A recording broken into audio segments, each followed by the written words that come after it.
In tempo di Covid la sicurezza delle spiagge libere passa anche per la gestione degli accessi, così anche la città di Eraclea si è dotata di una web app chiamata One Beach per la prenotazione dei 250 spazi dislocati tra i settori SA2, SA3 e SA4. L'istituzione della web app si è resa necessaria per garantire le normative anti-Covid anche in spiaggia, dove stiamo puntando molto sulla sicurezza.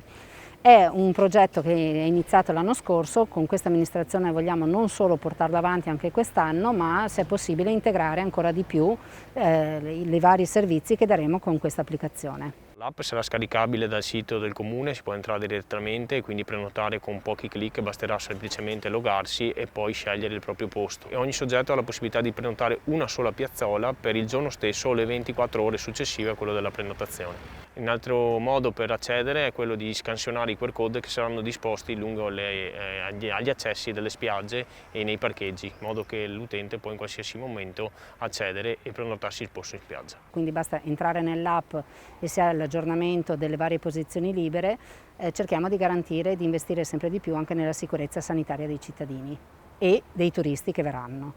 Il progetto rientra nel protocollo denominato Spiagge Sicure, al quale hanno aderito tutti i consorzi della località, allo scopo anche di evitare l'occupazione selvaggia della spiaggia libera, e le funzionalità dell'applicativo sviluppato dall'azienda padovana OneKey non si limitano alla prenotazione dei posti in spiaggia, bensì è modulabile anche per altre tipologie di prenotazioni.